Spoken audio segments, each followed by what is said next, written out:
Good afternoon, members. Can we just stand for a few minutes silence to remember why we're here?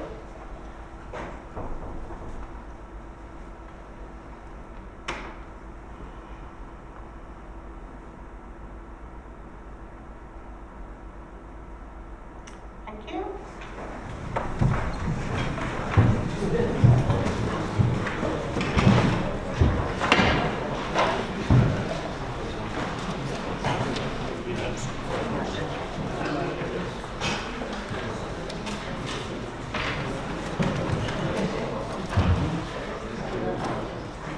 Good afternoon again. Right.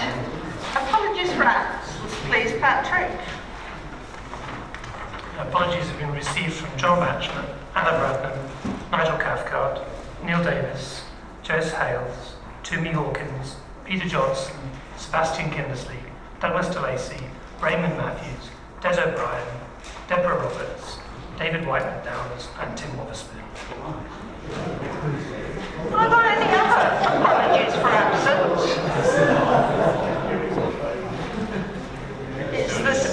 It's the sickness bug or something.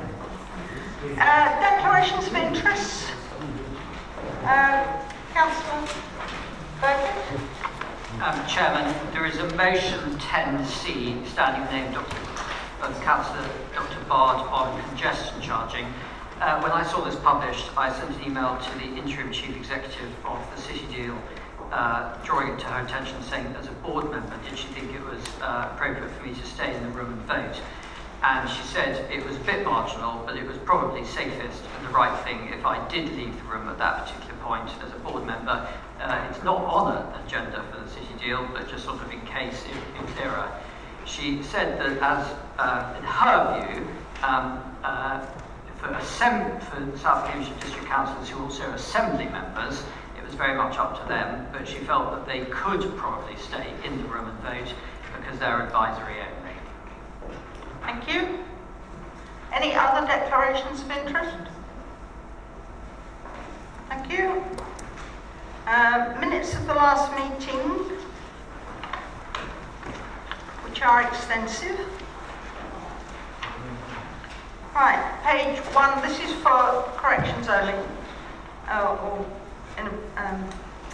Anyway, page 1, page 2, page 3, page 4, page 5, page 6, page 7, page 8, page 9, page 10, page 11, page 12, page 13, page 14, page 15, page 16, page 17, page 18, page 19, page 20. Chairman, sorry to stop you there. Fourth paragraph down, it says Councillor Linda Harford, portfolio holder for planning. She's obviously portfolio holder for housing, so I only just spotted that and I'll on it. Thank you. Where did I get to? Page 21 you're on now. Page 22, page 23, page 24. Is it your wish I sign these as correct? Thank you. Announcements. Councillor Toppy. Thank you, Chair. So we, in the past, recently haven't had task and finish groups that have been initiated by the Cabinet. But I am pleased to announce that I'm asking Councillor Sue Ellington to lead a task and finish group focusing on tackling social isolation in our villages. And therefore I invite members of all political persuasions and none who wish to work with Councillor Ellington on this to get in contact and get this moving. Thank you. Thank you. Questions from the public, we don't have any. Petitions, we don't have any. So we move on to agenda item 8 and 8A. Councillor Crocker, please. Yes, thank you, Chairman. Happy to propose the recommended changes as set out in the report. The Civic Affairs Committee is satisfied that the proposed changes are essential to continue delivery of effective elections. Thank you. Do I have a seconder? Councillor Roberts? Thank you, Chairman. Yes, I'd like to second that motion. Thank you. Turner. I'm sorry, Councillor. His name's Robert. Sorry. Having your turn. Is it your wish that this is accepted? Thank you. Councillor 8B, item 8B, Dr. Lockwood, please.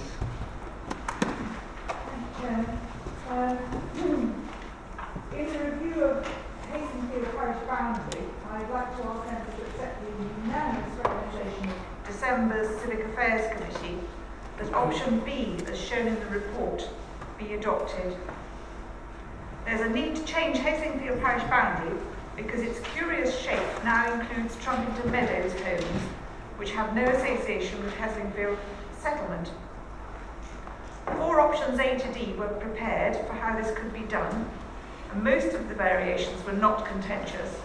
But at July's meeting of the Civic Affairs Committee, following informal consultations, there was strong representation from Trumpington Residents Association in favour of option A, as this allowed a new parish to extend along the lines of Trumpington's historic boundary to Hawkston Mill. And this was the state of affairs in the 1930s. But the M11 now transects the area, and a section south of the M11 contains no houses. In the formal consultation following the July meeting, there was considerable support for option B from Hawkston Parish Council, many Hawkston residents, and from Harston Parish Council. So that would be that chunk of land going to Hawkston. Because the M11 makes a clear boundary between the urban orientation of Trumpington conurbation and the rural nature of the villages on the other side of the M11, and option B gives Hawkston the ability to inform and advise on the critical section of the important A10 between Hawkston and the M11, which borders the Hawkston Meadows development. And this includes transport, public and private and cycleways. And Hawkston is a member of the A10 corridor group of parish councils who are passionate about making the A10 work for their residents. And the key piece of A10 coverage is missing. It's a critical section missing from that A10 corridor group between Hawkston and the M11. So option B would address this and provide South Cambs with a coherent group of villages covering the entire length of the A10. Having noted all the support for option B, Trumpington Residents Association said they were content with option B. So I urge members to accept the recommendation. Thank you. Can I have a seconder, please? Councillor? No. Councillor Catamar? Do you want to say something?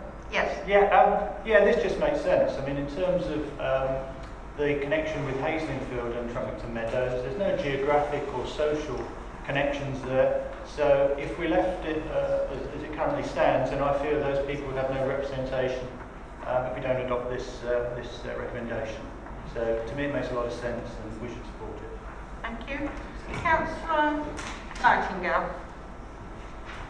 Thank you, Chairman. I believe the word Trumpington South is a bit long for a name for a village, and I would like to propose the name Fawcett. Fawcett is using the name of the school, and also Roger Fawcett is a former knight in Shining Armour and is buried in the church. Do I have a seconder for that? Do I have a seconder, Councillor Shelton? Thank you, Chairman. Yeah, knew about this not so long ago, but I'm happy to second the proposal. Do we have any other speakers on this topic? Councillor Orgy? Yes, thank you very much. I'd like to fully support the recommendation that's been put forward by Councillor Lockwood. I think it's right for the local villages, but I also think it's right for the district council, Because if we look towards the future, at some point in the future there's going to be a boundary review between the city and South Cambridgeshire. And I think that the M11 forms a much clearer borderline where we could agree on, as opposed to having part of this new ward actually coming south of the M11 into the northern part, facing on the northern part of Hawkston. So I think in terms of our negotiating position at some point in the future, when we have any such boundary discussions, it would be much easier for us to hold the line of the M11 rather than anywhere else. And so I think this is right, not only for the local residents of the villages, but also for the district council itself. Thank you. That was about the substantive discussion, but in relation to potentially adding a different name that Councillor Nightingale proposed, is there anybody who wishes to speak on that topic? Councillor Crocker? Thank you, Chairman. Just to remind councillors that at the Civic Affairs Committee meeting where this issue was discussed, there was significant representation from the parish councils concerned and also residents associations concerned. At the time the name of South Trumpington was put forward, there was no opposition to that suggestion at the time.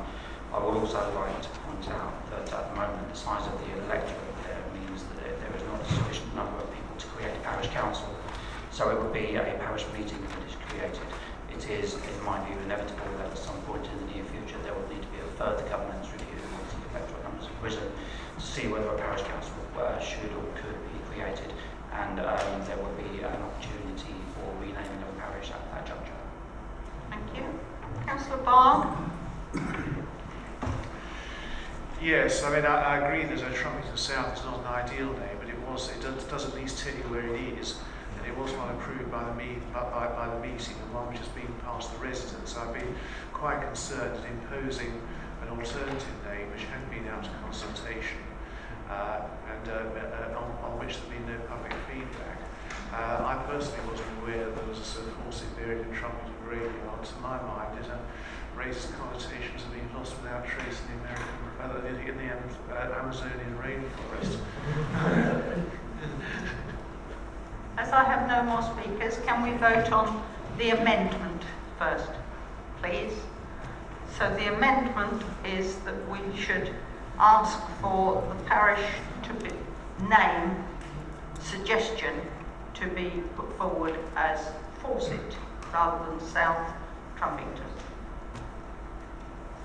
So you're being flashed to vote now.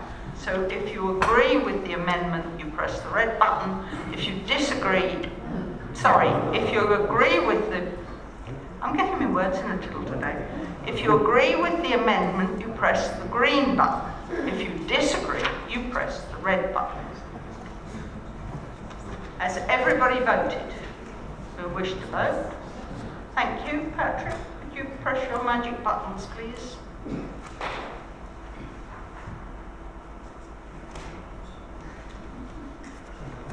Right. Six in favour, 33 against. So we continue with the topic, with the name of South Trumpington. Can we agree the recommendation to council? Agree. Thank you. Can we move on to item 8C? And Councillor Edwards, please.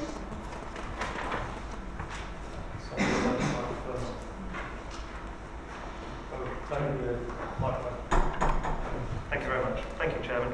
Yes, this is the localised council tax support scheme that we have to approve every January as part of the Localism Act. I think it's the Localism Act, I'm not sure about that. We have to approve it in January anyway. The history of this is that it was brought to a member workshop in July, August last year, and then it made its way to my portfolio board meeting. And it was agreed unanimously at both those events. Just one quick clarification on the top of the page, Roman numeral 3, you'll see that the agenda item refers to the localised council tax support scheme document and the council tax reduction scheme. Just to avoid any confusion, they are actually one and the same thing. They're not two different things, they are actually the localised council tax support scheme. It's a very good scheme actually. It is a burden on this council financially. When the system changed in 2013, any council tax benefit that was awarded in those days was fully funded by the government. And then the government changed it around so that we had to have our own localised scheme, and they gave us a grant which was pretty much equivalent, less 10%, of what was being given out prior to that. That grant was rolled into our revenue support grant, which, as we will see next month, is projected to go down to zero. So the grant is pretty much gone. So the council tax support that we give our residents is entirely funded by this council. Notwithstanding that, it is affordable at the moment, which is good. It remains affordable, and I hope it does into the future. It remains among one of the generous schemes in Cambridgeshire. It's a 91.5% scheme, which means that anybody who is having to pay council tax now, where they didn't used to have to pay council tax, they'll only actually pay 8.5% of a maximum of 8.5% of the total bill.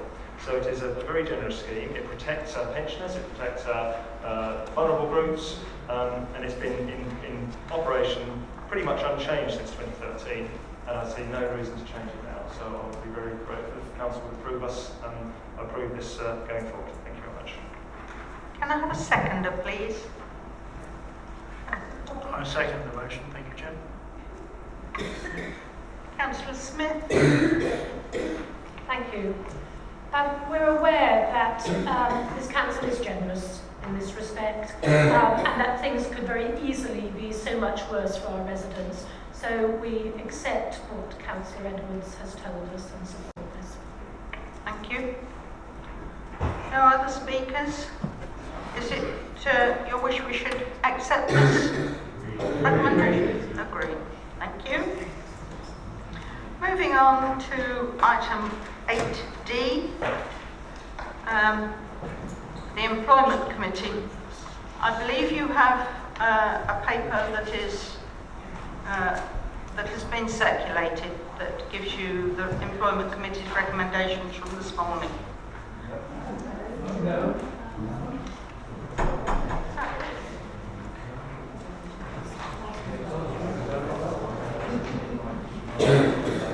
It will be up on the board in a moment. I haven't paid. Sorry, Chairman, it was emailed out to all councils, but it was only done this morning, so you probably haven't seen it, because the Employment Committee only met this morning, so that's probably why you haven't seen it. Right. Councillor Riley. Thank you, Chairman. Yes, as you see, the Employment Committee considered the pay policy statement for 2017-18, and it has two changes over what's in the agenda.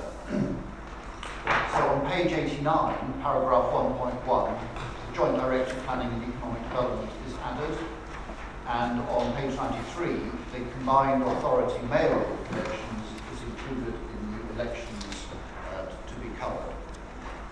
So I would like to recommend that we proceed with that. And Susan Gardner-Craig states that the unison submission is for noting, and if any councillors have points they want to raise on the pay award, they should send these to Councillor Edwards, who will make a decision on the 2017-18 pay award after the budget is sorted. So I move that you approve the pay policy statement as amended here. Thank you. Councillor Williams. Thank you, Chair. I don't know if this is flashing, so someone must have there. Oh, right, okay, thank you. You'll probably remember, this has come up many times, about this council's payment of the minimum wage and the living wage. And we had, in the past, agreed to disagree over this, but nevertheless, there has been an assumption that we would strive to ensure that no employee was paid less than a living wage, if at all possible. It is therefore disappointing to see that although we pay employees and the minimum, the lowest paid employee is currently receiving £15,296 per annum, which is obviously above the new minimum statutory wage, it is actually well below what the living wage for this area is. So I'm very disappointed that we seem to have regressed in our payment of our staff to ensure that they receive the living wage for this area. And I don't have to remind you, this is not a cheap area to live in. This is an area where we are facing above average house prices, above average costs in all sorts of areas, and yet we are still paying some of our employees. And I agree that it's a small number, but nevertheless we are paying some of our employees below what is considered to be the living wage for outside London. Some would argue that actually the living wage here ought to be that of London, because the prices that we face in South Cambs are equal to those are faced in London. So I'm very disappointed about that. And the other point I wanted to make on this was paragraph 14 of the report, and it's just been mentioned that the Finance and Staff and Portfolio Holder will give consideration to the pay claim after the budget has been set. Well, you know, that is meaningless, isn't it? You know, you input the claim into the budget making process, not after you've set the budget. Because obviously after you set the budget, you've already agreed what the pay will be for the coming year. So that is really a meaningless paragraph, and it again is disappointing that this council has closed its ears to what our staff representatives are saying to us about the cost of living in this district. Thank you. Councillor Manning? Thank you, Chairman. I was merely going to second the proposal from Councillor O'Reilly. I have really no other comment to make on this, unless anybody's got any questions. Any other speakers? Yeah. Oh, Councillor Edwards? I just want to make a response to some of the things we've heard just now about the living wage being above what we're paying some of our staff. As we all know from the past debates we've had, the problem that we encounter is that the Living Wage Foundation tend to adjust what they consider to be the living wage at a different time in the cycle to when we set our pay award. So, whereas, I'm just trying to think the exact timing, at some point in the last 12 months we were paying all of our staff above the living wage as suggested by the Living Wage Foundation. Since that point, the Living Wage Foundation has changed that level, and we will obviously give that due regard when we look at the pay plan for this year. Thank you. Are we content with this? Yeah. Agree. Thank you. Sorry? Yes, thanks. Right, we're moving on then to appointment of two councillors to the Scrutiny Committee. Councillor Topping. Thank you, Chair. We'll be putting forward the names of Councillor Alex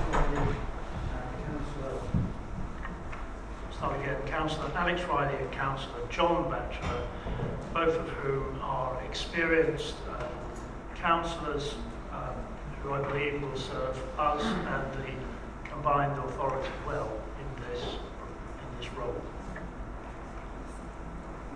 Can I second that? Sorry. Thank you. I'd like to second those two nominations. Thank you. Are we content? Councillor Riley? Yeah, I'd like to propose an amendment to this, because the state of the constitution of the combined authority is a bit of a dog's breakfast, and they haven't thought things through properly. So they've made no place whatever for substitutes. I consider this to be an extremely important committee, and I would like to nominate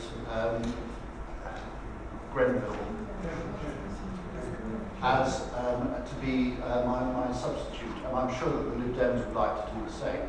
I would just point out we had an election for this, and the leader pointed out after the election that all of the combined authority meetings and the scrutiny meetings will take place in Whittlesea.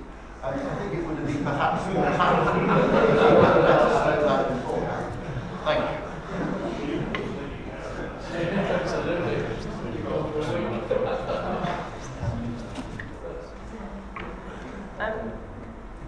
I'm being advised that we can't make that recommendation or take that proposal at this stage of the Constitution because it's not been formally established yet. Would you like to explain? I think you could recommend that the Combined Authority consider that as a recommendation, but I don't think you as a council can't resolve that, was my advice to the chairman. Thank you. On a point of information, that was to inject a certain levity into the proceedings. The meetings will take place at an appropriate venue. Accessible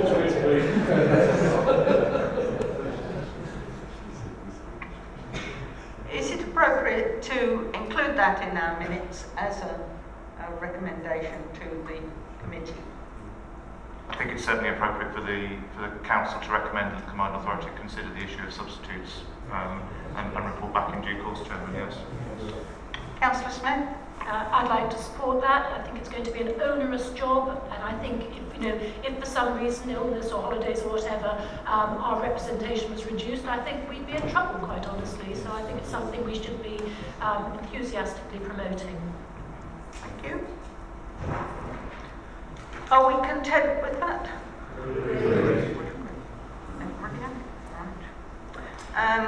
Right, we move on to questions. There's half an hour allocated for questions, and we start with question 9A from Councillor John Williams.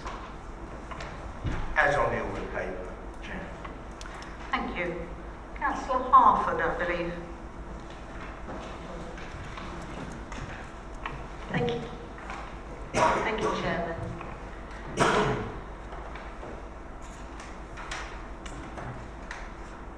And I'd just like to thank the Councillor Williams too for asking this question, because it's obviously something that applies to an awful lot of our residents, whether they be older themselves or they are carers or relatives of older people. The other thing I'd like to point out is that this matter actually does cross two portfolios, and Councillor Howell and I have agreed that I would respond in the first instance. So on a general level, I have to say that I think this is a council that recognises the value of older people in our communities, and it's one that works hard to make sure that there are services and housing available to enable them to live the life they choose. This council manages 43 sheltered schemes in 30 villages, with communal facilities available on most schemes. We have a team of 11 sheltered estate officers who are responsible for the management of those schemes and divide their time between each to offer support to those living there.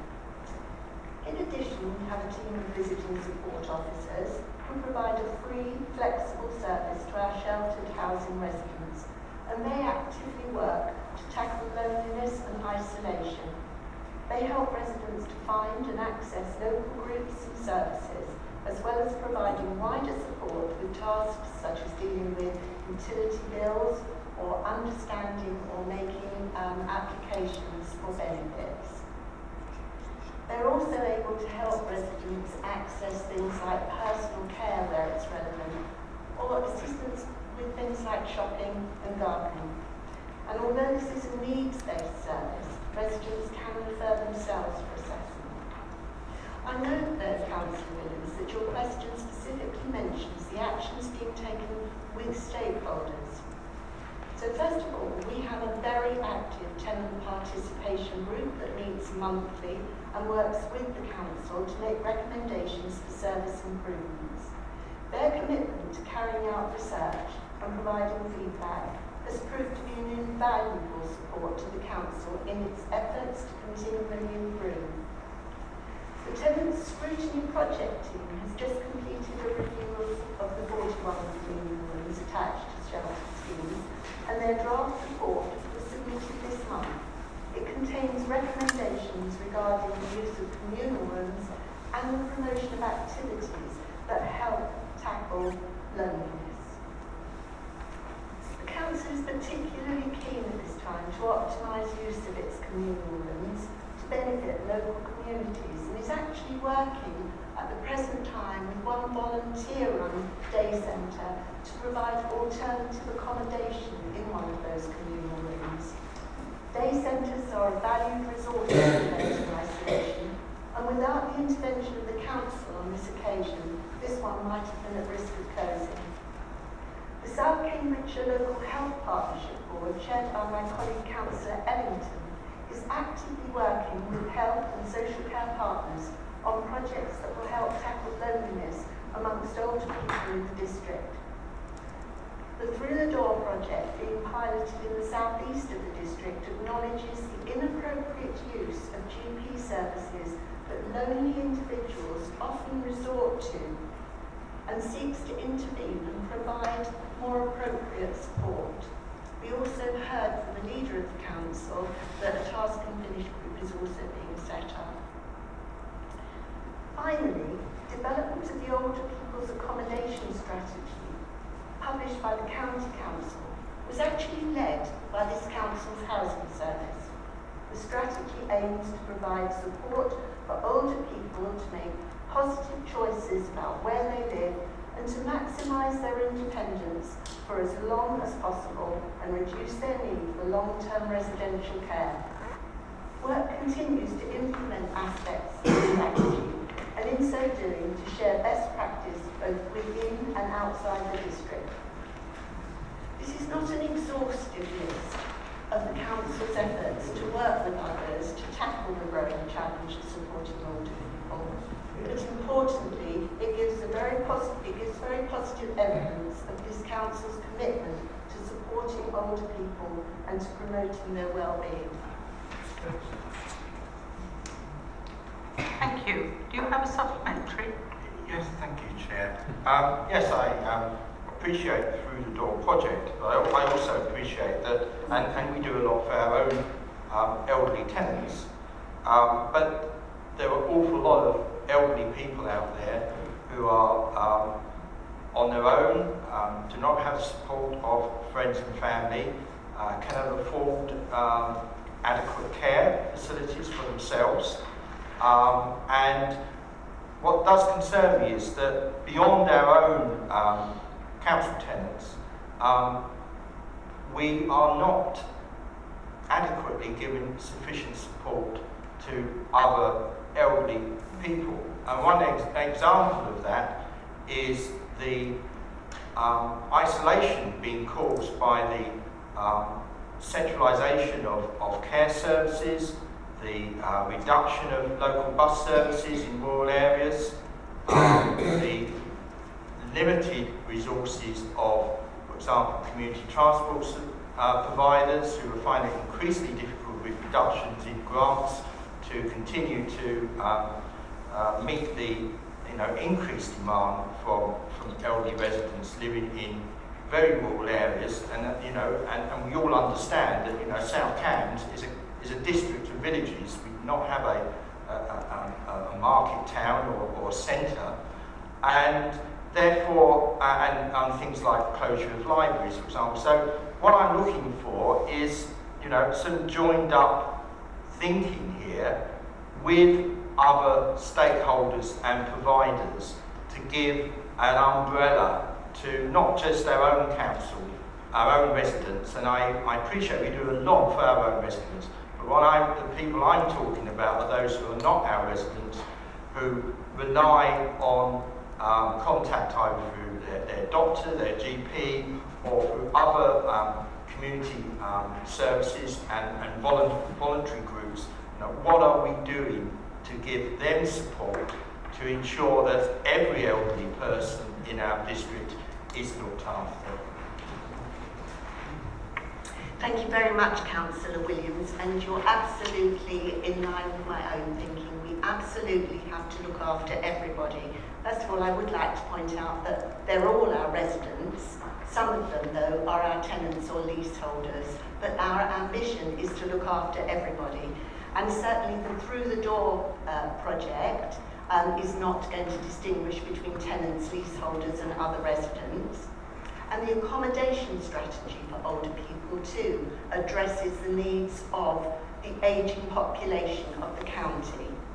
Some of the aspects that you've raised are actually county responsibilities, and I'm pleased that we have some double hatters here who are able to look at how policy of one council translates and matches with policy of the other, and it will be up to us as much as possible to ensure that we influence what comes forward from the county council.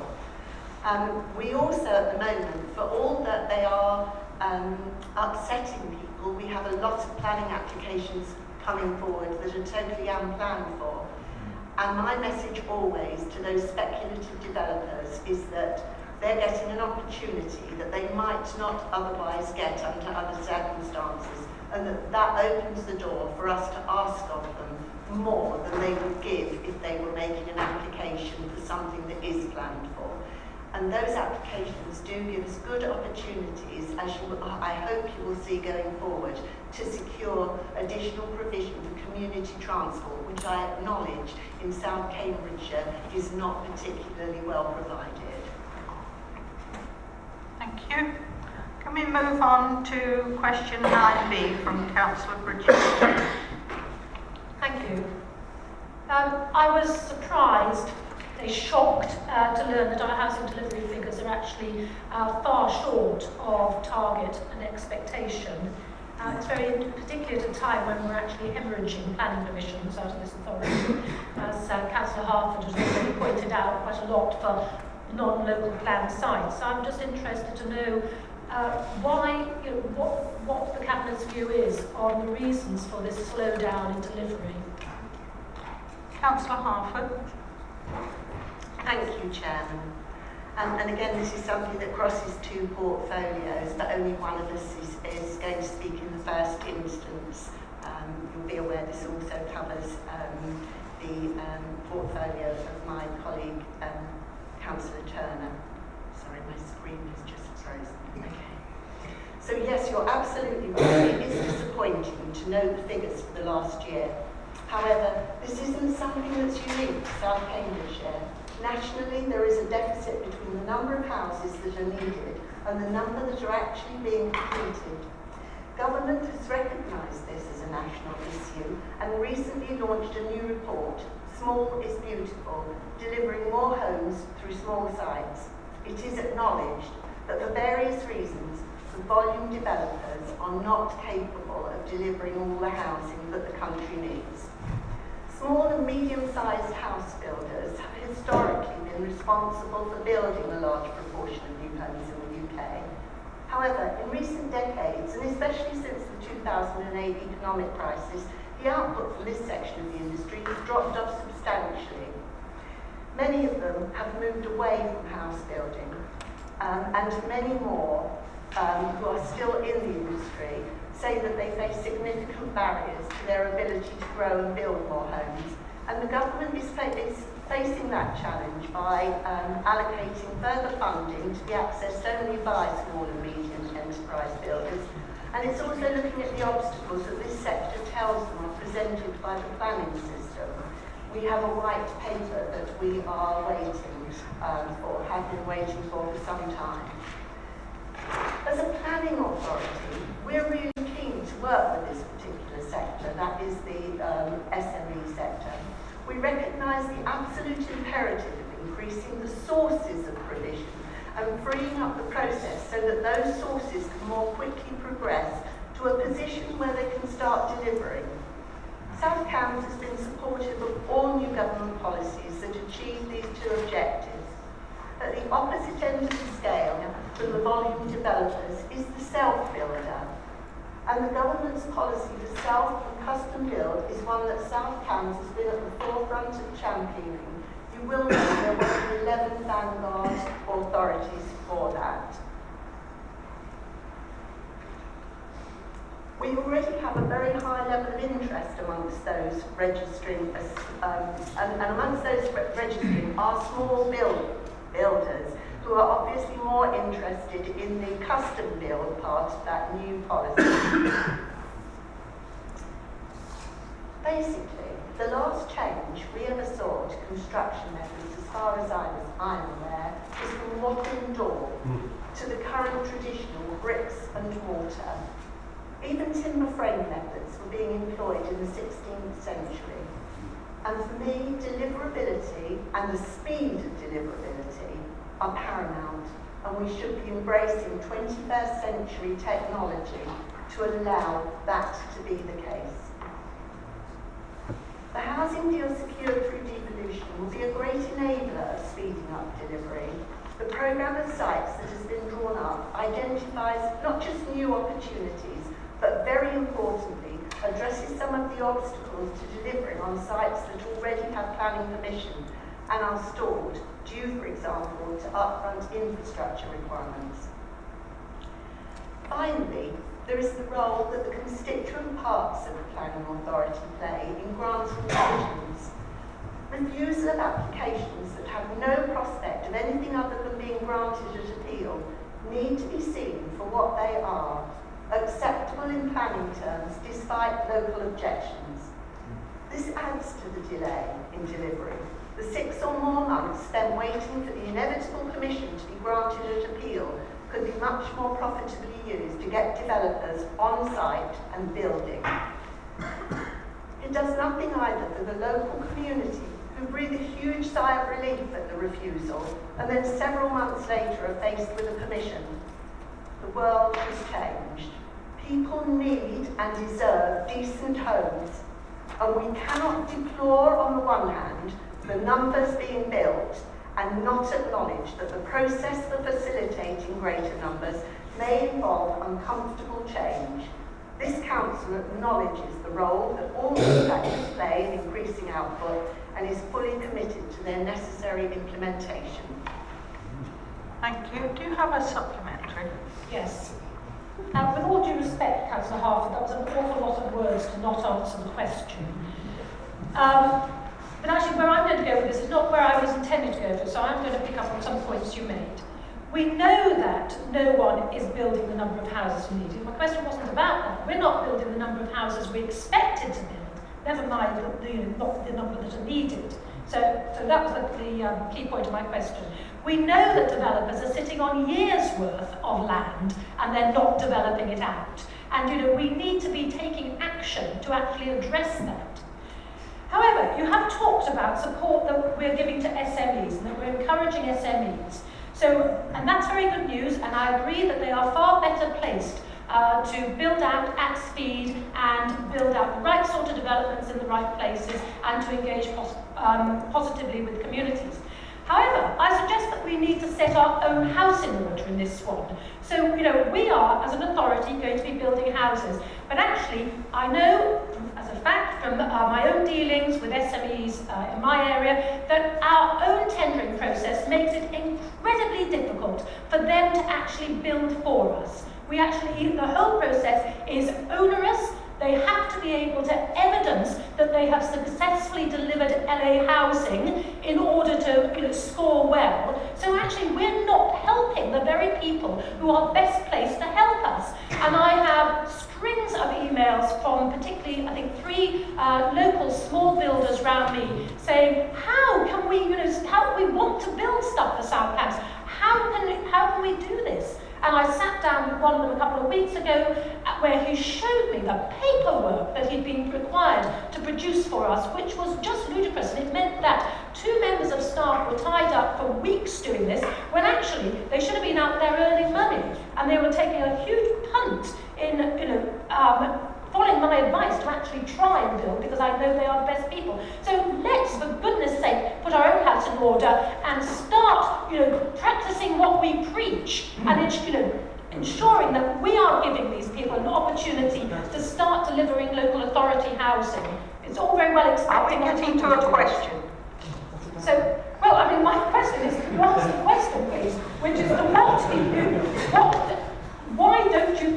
we as a district have built the houses that we were expecting to build. Councillor Harford? Thank you. You're absolutely right. The role of this council in trying to ensure that the right number of houses are delivered is to give the appropriate permissions. And I think I covered that fairly well in the last statement that I made when I answered your first question. We have to make it easier for small and medium enterprise builders who are telling government that they find the planning process onerous, and we have to look at how we make that more simple for them. You'll be aware that we are embarking on a shared planning service. We now have a shared planning director, and certainly his intention is to look at how we deliver the most welcoming environment to allow those builders to get on site as quickly as possible. You talk about developers sitting on permissions. We are so aware of that, and I think I addressed that too in saying that through devolution we know that some of them are sitting on permissions because there are obstacles to them actually being able to get on site. And so the housing devolution money has identified sites where that is the case, and we will be supporting them to bring housing forward by addressing those obstacles. I wasn't quite clear what you meant about the tendering process, because I'm assuming you mean that when the council is building houses itself, we have an onerous tendering process for actually getting the skilled men to be able to do it. And that is not something that I have addressed in responding to you, and I acknowledge that, and it is something that I will undertake to work with my colleague, Councillor Turner, to look at. Finally, I would like to say, if you have strings of emails complaining, I would really welcome sharing those so that I can see exactly what the obstacles are. Unless we know, we can't do anything about them. And I would like to be able to address whatever problems there are. At the end of the day, I think we're all singing from the same song sheet. We need to have more houses built in this district. Thank you. Right, Councillor Van der Weer, your question, please. Thank you very much. I'll be quite honest, I asked this question in part just to make sure that everybody is aware of the Greater Cambridge City Deal external review, which was made public on the 13th of January, 2.5 months after it was received by the City Deal itself. So as well as the delay, it was also published at the very end of a rather dull press release, sort of saying something, how it was going to be wonderful in the future. And it hadn't been on the agenda of any meetings on the City Deal. But I would like to know what the portfolio holder his reaction to the external review and to specific recommendations there. Councillor Burkett. Thank you, Chairman. And I think I've given a very full answer, so it'll take a bit of time and I'll have to go back to the beginning. Firstly, I apologise if our press releases are done. They're not intended to be done. So this review is called the Mouchel Review. I don't know if people have seen it and have read it. Councillor Van der Weer put a link to it onto our website. It's called the Mouchel Review because it's written by a consulting firm called Mouchel. It goes back, I think in a curious sort of way, I was the instigator of it. There was a City Deal board meeting, and I don't know when, but it was roughly March, April last year. And we were talking about something completely different. We were talking about the Smart City programme. And I asked how many people, how many council officers, this would be county council officers, were working on the Smart City Deal programme. And I was told 0.7. It always struck me as strange to cut a person in half. And I was told actually it was 0.5 of one person and 0.2 of another person were working on the Smart City programme. Now, actually, I think the Smart City programme is doing really well, but it just made me think at that point how many officers were working on the transport programme. How many city council officers were working on the transport programme? Now, it took a bit of time to get that information, but it turns out, and I haven't got the numbers right, but it was something like this. There were 35 people working on the City Deal transport programme who were county council officers, 35 people. of whose time was somewhere between 20% of their time, 30% of their time, 50% of their time, 75% of their time, and there was one or two at 100% of their time, equaling, doing the averages, 24 full-time equivalents. And of those people, some were essentially in this department, some were in that department, some were in this department. You know, some were transport, some were transport planning, some were transport communications, some were community engagement. And we shared this information with each other, the three board members, and we sort of said, this doesn't really feel right. Now, in a curious way, I think we might even recognise this. Effectively, it's what a shared services or a partnership agreement. You know, you throw in a bit of a person here and a bit of a person there. Sorry, Councillor Code, if I'm boring you and you're yawning at this stage. Stay with me. Now, what you have to remember is that this transport, so we were focusing on transport. This is not, we don't employ anybody as the City Deal board.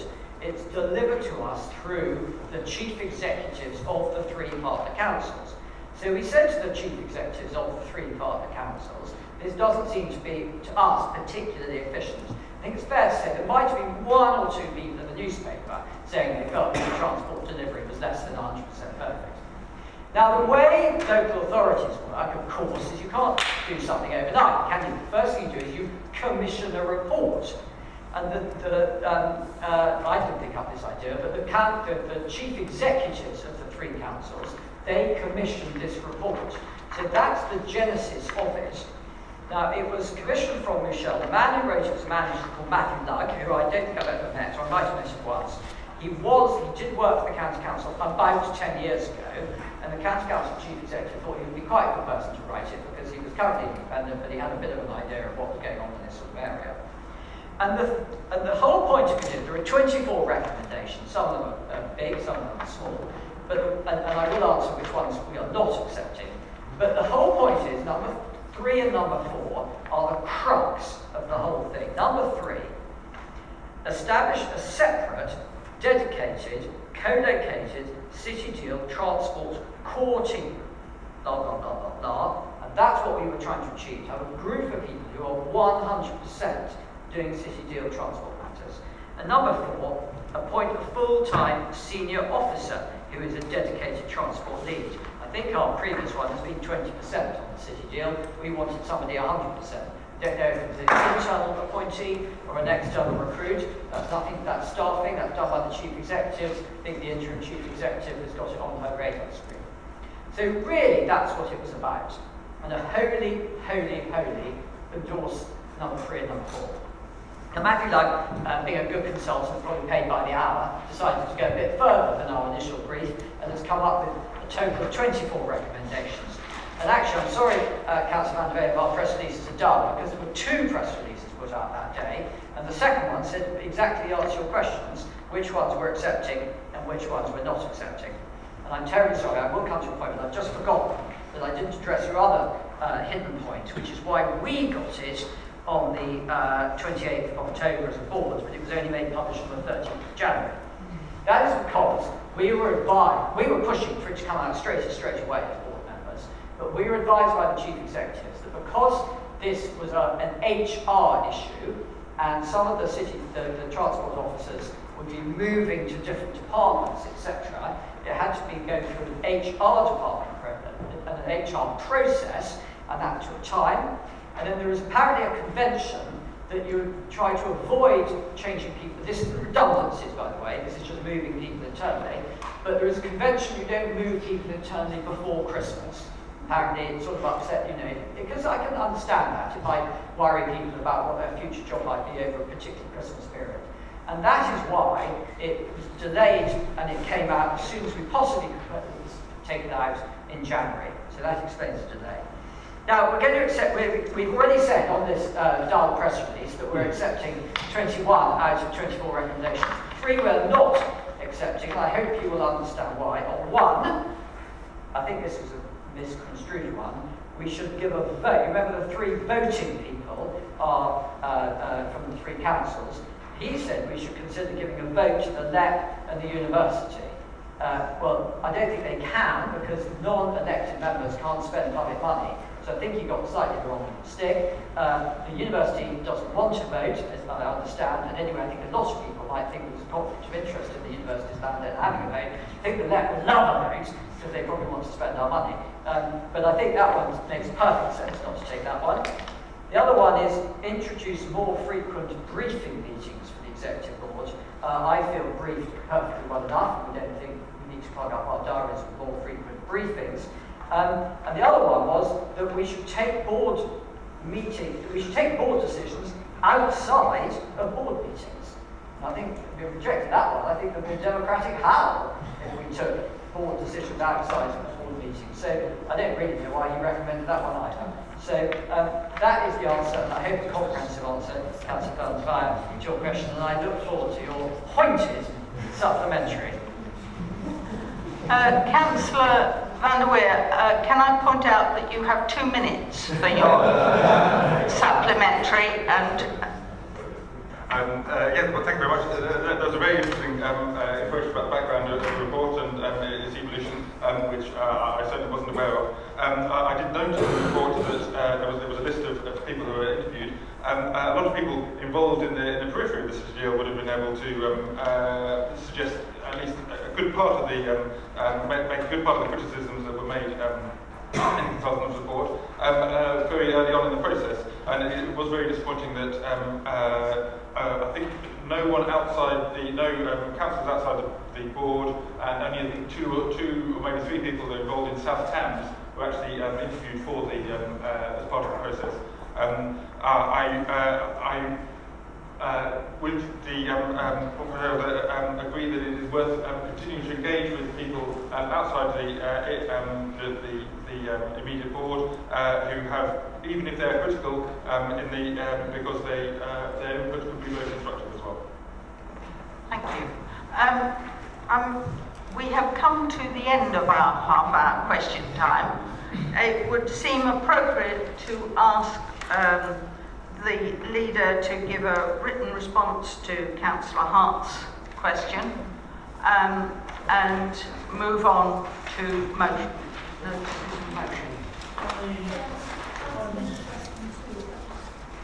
We allocate half an hour for questions, and we've had our half an hour. And there are 2 supplementary questions which were put forward to fill the half an hour, which we haven't got to, and maybe the portfolio holders could give us a written response to them as well. Would you like me to read them out to you? From Councillor Smith, Hazel Smith.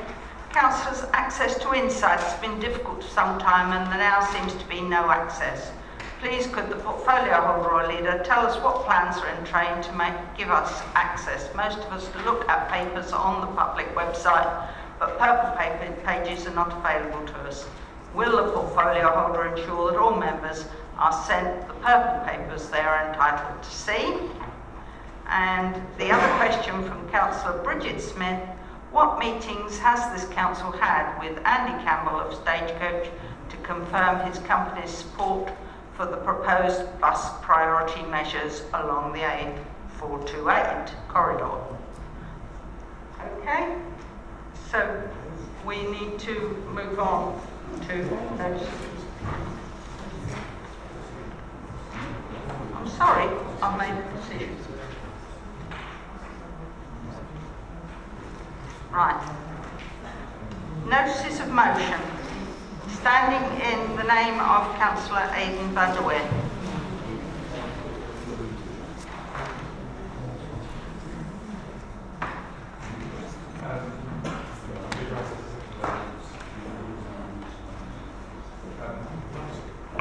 Thank you. So we last discussed this issue in November 2014. There's been a few members elected since then, although most of us were here then. Almost all of the contested votes since that date have been recorded in the minutes of the meetings. I don't believe that anyone has suffered in any way because they were recorded. I do want to go over very briefly what we're actually proposing here, which is that decisions of the council and agreement on motions the votes should be recorded. That is not the votes for appointments, which have always been entirely secret and couldn't be recorded, and also the votes by acclamation don't need to be recorded. So it is just those votes on motions and other decisions of the council of general public policy. These days, meetings are tweeted, videos, our attendance is recorded on the websites. We make every effort to be as open and transparent as possible. And it seems that the lack of recording of votes is out of kilter with that. I hope that we can consider this again more favourably this time. Thank you very much. Thank you. Can I have a seconder, please? Councillor Wright. Thank you, and I'd like to thank Councillor Van der Merwe for letting me second this. It's something I have to say that I've always supported, transparency and openness, and as councillors we all have courage, otherwise we wouldn't be councillors, and we should be answerable for our votes. So we shouldn't be embarrassed about how we vote, and it should be open for the public to see. We've had 6 months of having nearly all our votes recorded through this meeting by people requesting recorded votes, and I can't think of a problem that has been caused by that. Certainly there's been no representations made to me. I would also like to look at the other ways that it can be useful, and I recall an example of Councillor Smith inadvertently saying, referring to the local plan as the Conservative local plan, and when in fact it is the Council's local plan. But a quick trip back to the website showed that it wasn't the Conservative local plan. It had, because the vote was recorded, it had Labour, Independent and Liberal support too, in the form of abstentions. So it wasn't a council local plan, and when it came back to council again with the addition of 500 houses, the Liberal Democrats supported it totally, I think. So it is a council local plan, and this is just an example of where a recorded vote is useful and can be checked back, to keep us all correct in what we say. So I heartily endorse this motion and leave it up to members to decide. Thank you. Councillor Cohn. I think this is an excellent motion that will make this council more transparent. As a member of this council, I'm never afraid to, the wider public to see how I've voted, and we'll often calling for recorded votes anyway, so I think we should just get on with this motion and pass it and do it anyway. So I would like to start the question whether this would need to go back to Civic Affairs, but I do wholeheartedly support this motion. I think it's a very good one. Thank you. Councillor Smith. Thank you. I never say anything inadvertently. But I take your point on that instance. I think the County Council publish all their voting patterns. Transparency is a word that we bandy around willy-nilly just about every time we meet. This is just us, carrying that through to the nth degree. I think you have to seriously question why anybody would object to this. What have you got to be ashamed of or frightened of? So yes, it's the right thing to do. Right thing to do. Thank you. Councillor Hart.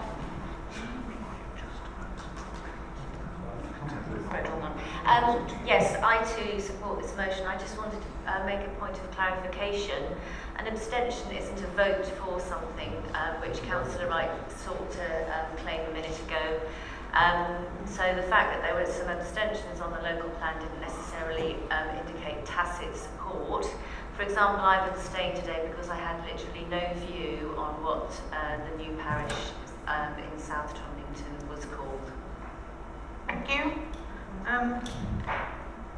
Councillor Van der Meer? Just a very brief point of information in response to Councillor Cohen. I believe that the process will be that Civic Affairs would look at this and bring back some recommendations to the council at a future council meeting. My advice from my learning colleagues down here is that if the council is content for it only to apply to full council meetings, then we could say, no, it doesn't need to go back to Civic Affairs. If, however, you wish it to apply to other formal meetings, then it would need to go back to Civic Affairs. So we could, if we remove everything after the bracket, that would then mean it applies to. Yep. Fine. Are you content? Can you press your button? So, are we in favour or do we need to vote? Just Are you content? Yep. Right. Councillor 10. No. Let's start with number 10B. Motion. Councillor Bridget Smith. Thank you. Councillor Burkett has already referred to the Mutual report, and he's taken credit for it actually happening. It's a shame that this wasn't done 12 months ago, Councillor Burkett, when the city deal began to run into serious problems. However, we have it now. We've also heard from Councillor Van der Weyden that actually only 2 people in this council were part of the consultation. That was Councillor Burkett and Mr. Collier. Nobody else on the Assembly was included in it. Nobody else on Assembly members from this council were included. So, how is this report conducted? There were 4 questions asked of people, which I'll just run through with you very briefly. How high is current delivery confidence for the City Deal Transport Infrastructure Programme being delivered on time and on budget given current resources? Some projects are likely to fall behind currently planned delivery timescales. How high are confidence levels that the project will be delivered in the timescale in the milestone plan? Can we show that project objectives and economic benefit are driving decision making? And finally, the City Deal Transport strategy is attracting criticism in some quarters from residents. That's the understatement of the year. So, as Councillor Burkett has already shown, there were a number of recommendations, and the 2 that my motion referred to are number 12 and 13. Number 12 says consideration needs to be given as to when to undertake a refresh of the transport strategy for Cambridge and South Cambridgeshire to ensure it's up to date and reflects the impact of any latest development patterns and other relevant changes, and that's deemed to be recommended. And 13 says more investment to be made to ensure the transport and economic evidence base is up to date, synergies and co-investment opportunities with other bodies, and that's described as essential. So, I imagine that it is just a formality that, the Council will support these recommendations. But I'd just like to talk very briefly about the executive summary of the Mutual report.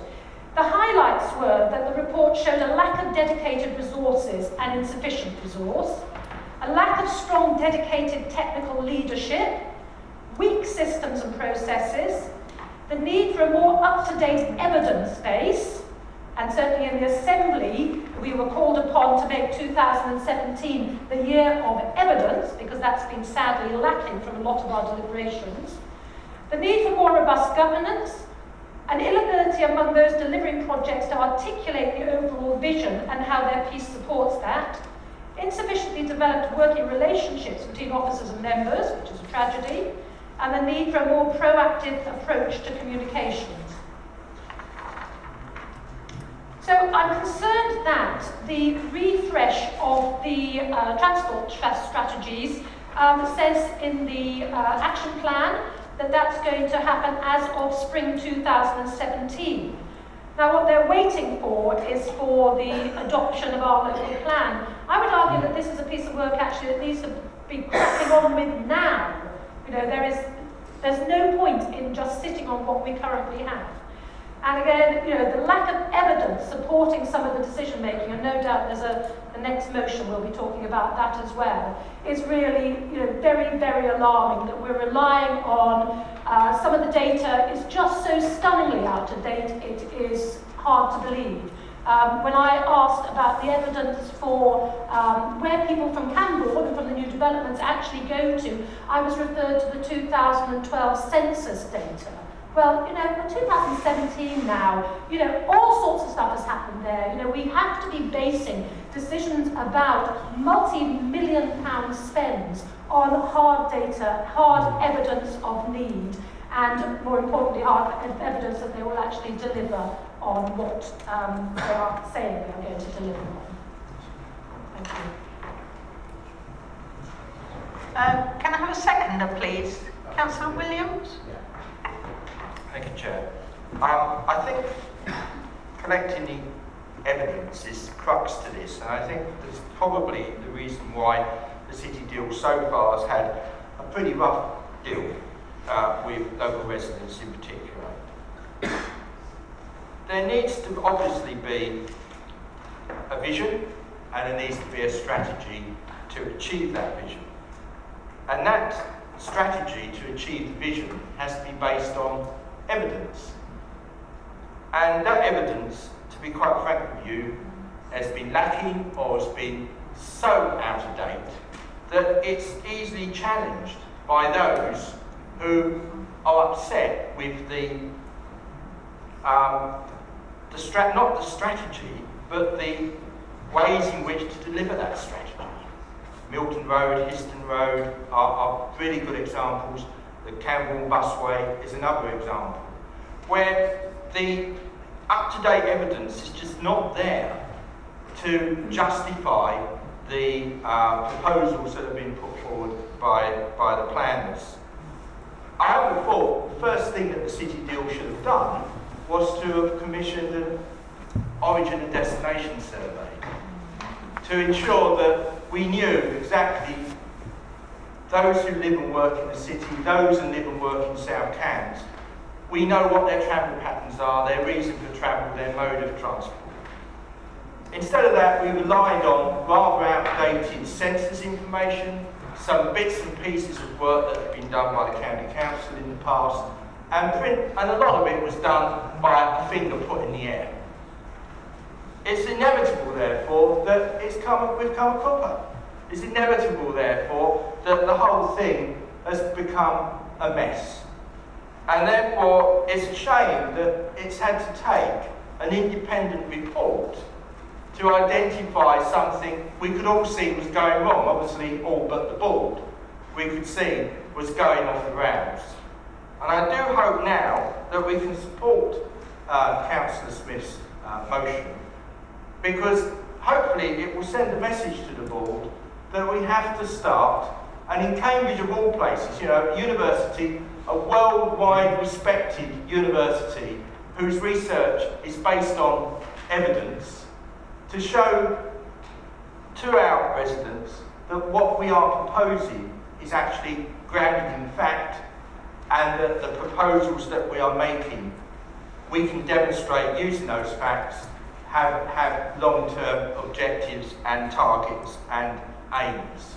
So I do hope we can support this. It's motherhood and apple pie stuff, and it's really, really disappointing that we've had to do this and that we've had 18 months of a shambolic city deal organisation. Councillor Van der Weyen. Thank you very much. I'd first just like to reiterate that this motion is supporting the recommendations of the report, which as we've heard, has been accepted by the board. I think it's worth, though, us doing this to emphasise how strongly we feel about these recommendations. The board has produced, or I'm not sure it's the board or the officers have produced their response to the recommendations.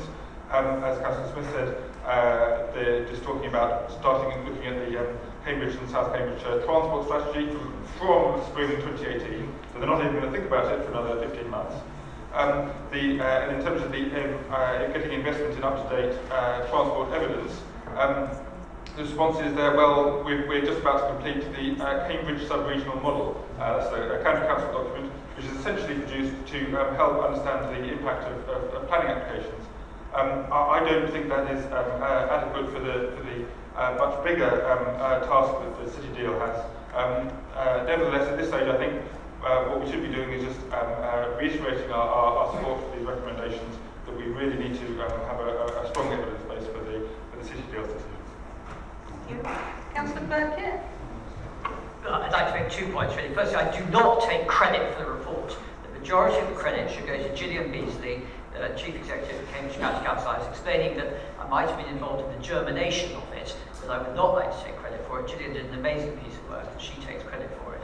Secondly, I jolly well hope people will support this resolution and this motion because I'm already supporting these two. This is number 12 and 13 in the Bouchard report. I support it, my board members support it, so I jolly well hope this council will support it. The only thing I would say is there are 19 others that you haven't mentioned. Now, if you want, we could talk about all 19 others.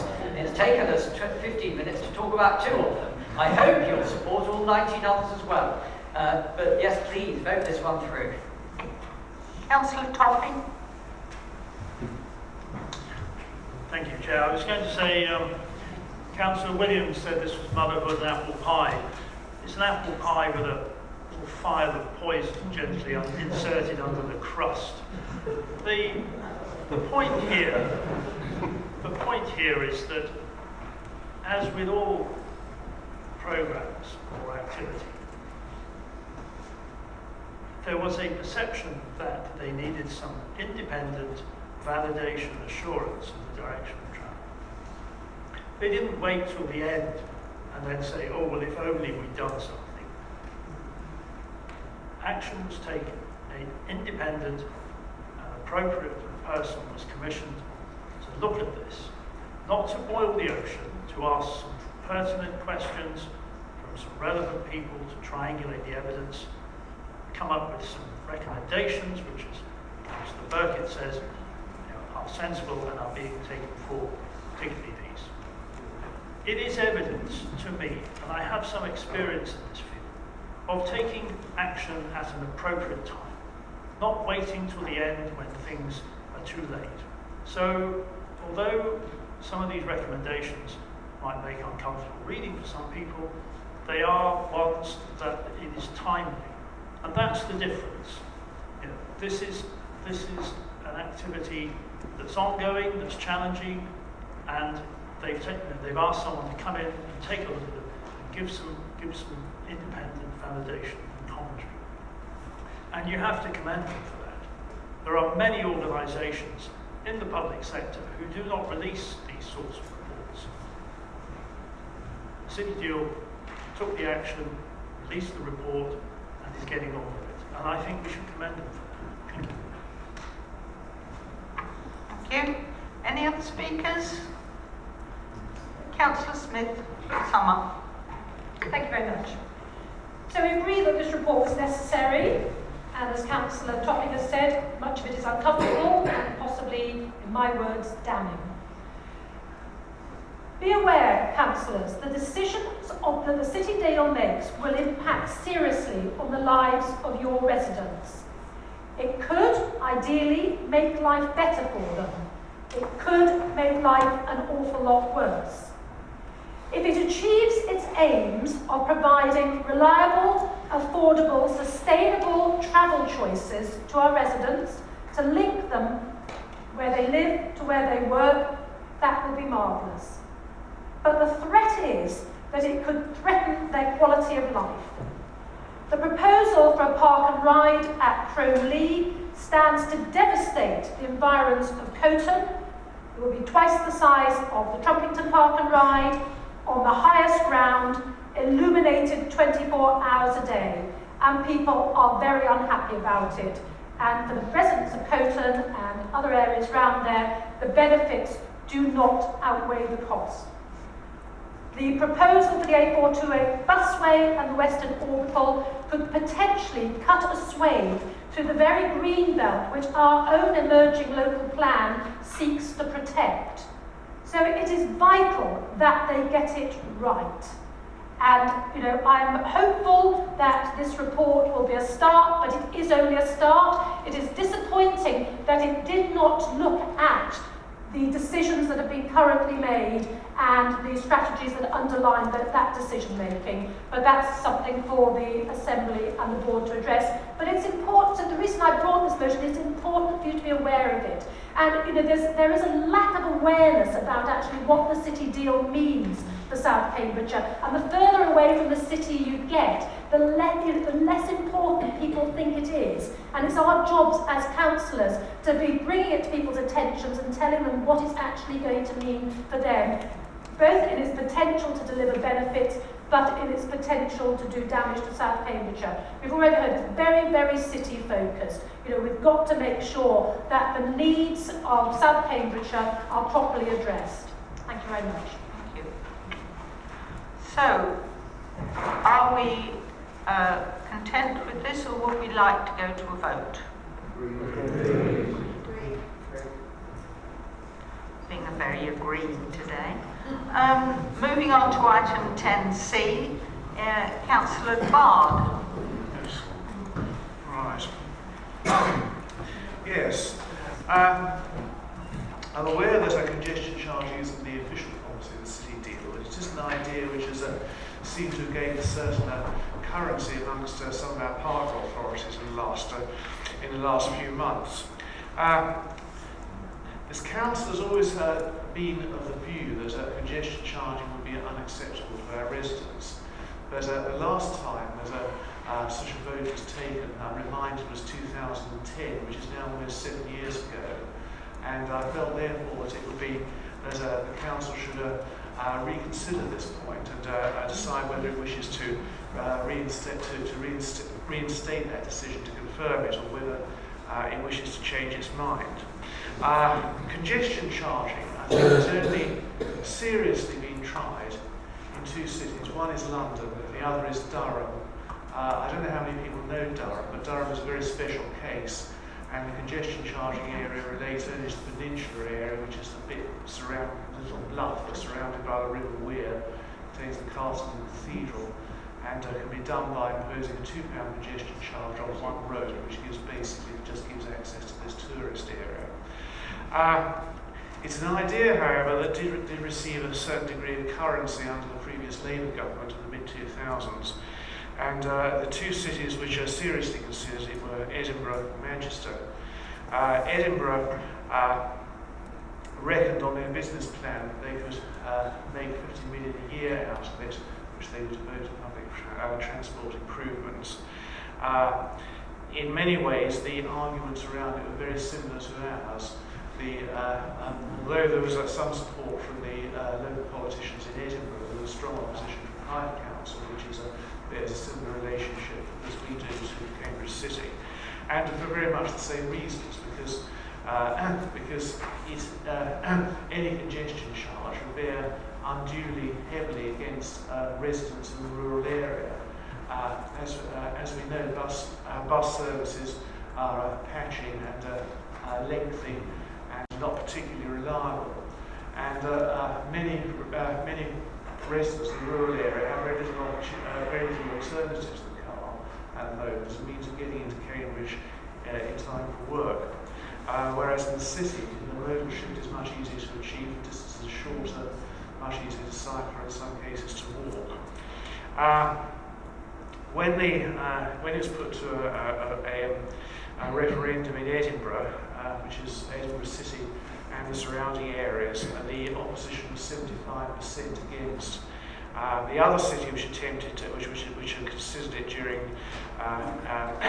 in 2008 was Manchester. It was offered a £1.4 billion sweetener from the government in order to set it up, and in spite of that, the referendum was even more heavily against in Edinburgh, 78.8% around it. I think the message to take home from these schemes are immensely unpopular. they're technically difficult and expensive to administer, and there is a huge amount of capital investment up front. I think it is not the way forward. It results in a significant disadvantage to our residents, a selective disadvantage to our residents, and therefore I urge the Council to reiterate its position on this. Thank you very much. Thank you. Do I have a seconder? Councillor Wright. Thank you, Chairman. I reserve my right to speak at the end. Right. Okay, Councillor van der Weer. Thank you. I too am concerned about the impact of, concerned about the impact of congestion charging on our residents. I'm concerned about the impact of all of the city deal schemes on our residents. However, I challenge the proposer, or anyone else here to be honest, to describe exactly what they mean by congestion charging. There are multiple forms of implementing this, and the London charge is just one version. If we can't define what we're opposing, I don't see really how we can define how we can vote for this. The proposal 10 years ago was very similar to the London scheme as a single charge for entering or driving within a zone during the hours of operation. So you pay once and you can drive as much as you like for the whole day. And the result of that is that in London now there's a lot of people, deliveries and other sorts of vehicles who spend the half of the day driving around, and the amount of congestion is actually pretty much where it was before the congestion charge started. Such a scheme would be completely inappropriate for Cambridge, and the cost of that sort of scheme would, as the motion suggests, largely fall on South Cambs residents who have no choice but to drive us to work or school within the city. However, that is just one model. There are lots of others. In particular, there's a successful scheme, if you look outside the United Kingdom, in Stockholm, where a charge is paid for passing a given point at particular times of day. That is the most congested bits of road at peak times. That is, the charging and the effect is well targeted, the worst congestion is alleviated, and people aren't paying just for using quiet bits of road at quiet times. It allows people to adjust their routes or their routines more easily and more finely to avoid having to pay. The Stockholm scheme is now popular and effective. If we do want an effective alternative, a congestion charge is one of the ways. I don't think there is currently any other alternatives, any other schemes that will bring the better public transport that the poorest and most vulnerable residents of South Cambs need. The city itself has a good bus network, distances are much shorter, as the proposer suggested, but we all know that the lack of non-car travel options has a devastating effect on many of our residents. Young people feel stuck in their villages, older people feel isolated, low-paid workers can spend hours travelling to and from work by other means. It is almost impossible to live in our villages without a car. If we are going to solve that, if we are going to make life in South Cambs more sustainable, then we need to do something radical that will provide alternatives to the car. So I don't think it's appropriate at this time to vote on this motion. Councillor Lockwood. Thank you, Chairman. As we've heard, we don't have enough evidence. I don't think this council should be voting on this motion now because we don't have any evidence for it. I understand that Councillor Bard doesn't want a congestion charge, but we don't know what all our residents think, and we haven't put any suggestions to them by any consultation. It's not been consulted on, so I don't think we should vote on it. Councillor Tregowan. Thank you. Similar to Councillor Lockwood, I'm just a bit concerned that whatever the alternative is, I sort of thought it was funded by the charge. So until we actually know what the alternatives will be, I don't feel in a position that I'd be able to support the motion at the moment. Thank you. Councillor Smith. Thank you. Well, firstly, Councillor Bard, nobody in this room, I imagine, knows Durham better than I do, since I was born and bred there, and I went to university there. And actually, Durham is a very good comparator to Cambridge. So if it works in if it works in Durham, I have no doubt it will work in Cambridge. It's a shame that this matter has become a political football, and that's what I imagine this motion is about. Congestion charging should be given equal consideration to all the other potential solutions for tackling congestion. How do we know that our residents would find it unacceptable if they're not being asked? And how do we ask them without giving them the facts about what it would actually mean to them? There was a very good questions at the City Deal Board meeting yesterday. I just want to read you a part of two of them. One put by a councillor from another council, and the other put by the Cambridge past, present and future, to show that actually this is a a non-political matter for quite a lot of people. So what we were asked to do was to imagine a scenario. Imagine a scenario where the number of bus services was increased by at least 50%. And that's on top of improving the frequency and extended hours for existing services. So new services to neighbourhoods and villages inside and outside the city, enabling those very people who struggle to share in the area's prosperity to gain access to its assets. A scenario in which all current bus fares were halved and the park and ride parking charges permanently scrapped. An environment for these things where there was reduced usage of private vehicles on the same roads, increasing the speed and the reliability of those bus services. If this sounds good to you, why would you dismiss the only means of achieving it?